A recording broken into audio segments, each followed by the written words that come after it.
I'm rebuilding a 1974 R90 gearbox. This is an original gearbox. I know it's been apart before. The bike has a little over 80,000 miles on it. And what I have here is the output shaft mounted in the vise. And at the top of the output shaft there, which is the clutch end of the gearbox, is the infamous Circlip. And before I take this apart, disassemble the output shaft for further inspection, I want to demonstrate the amount of play or end float that I have on this bearing as a result of this bearing having a chamfered inner race and no wire clip between the circlip and the bearing.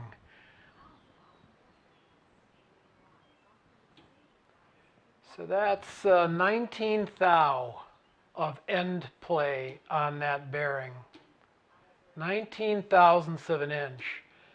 End float on the shaft itself should be no more than 4 thou, and some prefer 2 thou. So there's one thing I need to rectify right there. Now the bearings, the bearing replacement may have a very sharp 90-degree angle on that inner race. 19 thou.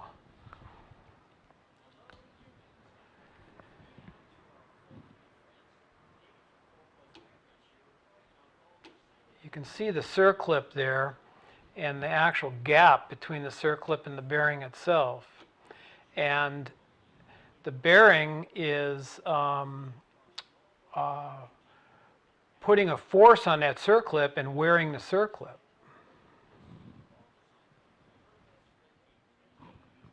Okay, I'm going to remove that circlip and show you where this end play, how to arrest that end play or eliminate it, which should have been done by the person who went through this box the last time, given that this bearing has a chamfer on that inner race. So that bearing forces against that circlip and causes wear on the circlip, but also on the bearing race itself. You can see, I hope, the wear that's occurring on that inner race. And you can also see the big gap in there that's got a sharp, or excuse me, that has a chamfer on that inner race. Now, what should have been done when this bearing was installed is this clip, which is offered by BMW, should be, when using a bearing without a sharp 90-degree bend or angle in that inner race, this clip should be inserted in there, and then the circlip installed.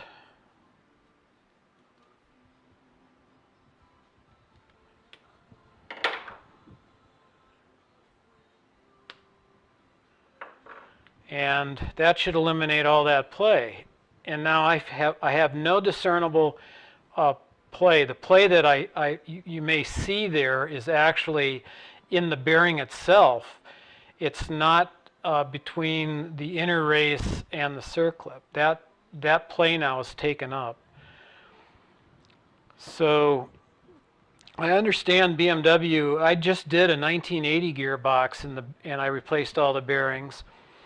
And the I believe it's a 6304, might be a 6403, I can't remember, but the bearing that I got from BMW actually had a sharp 90-degree bend or angle on that inner race on both sides, so it didn't require this extra clip to take up that space.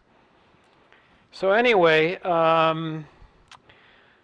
that's the infamous Circlip on the clutch end of the output shaft. Thought I would demonstrate that. I'm going to press that bearing off, and also the other bearing at the other end of the shaft, and make sure all the dogs are in good shape. Just a cursory view or inspection on this shows all the teeth are in really good shape. The dogs are all in real good shape. They're all making contact. But I'm going to take it apart and clean it up and look at it more closely.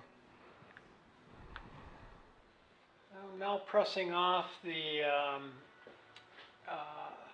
drive shaft end output bearing.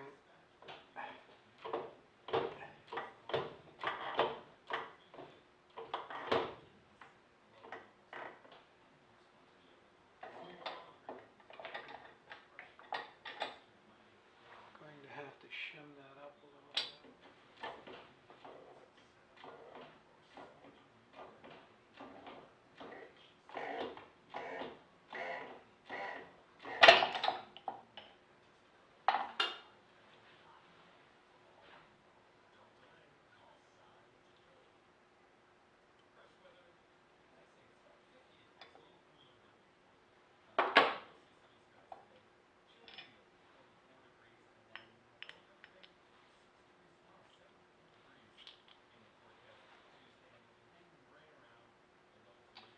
Well, we'll disassemble this further and inspect it thoroughly.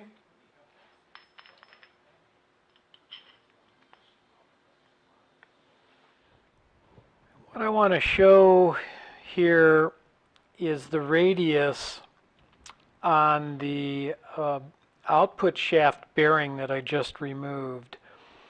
So the Circlip goes up against the bearing and retains the bearing on the shaft. Now,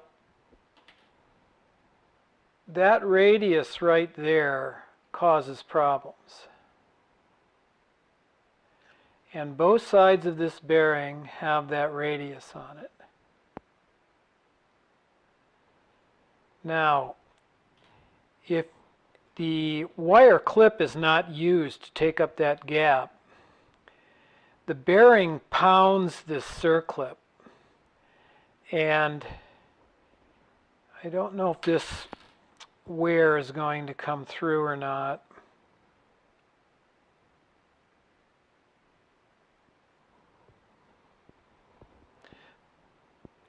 When I removed the bearing, you can see the wear on the inside of that Circlip.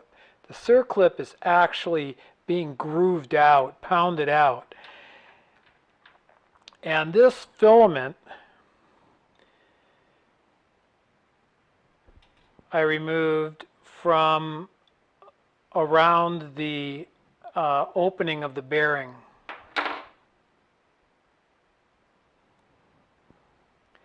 And that is a part of this Circlip. So not only does that show that that Circlip was getting pounded by that bearing and creating wear, but it also creates excessive end float in the shaft itself, which is not a good thing.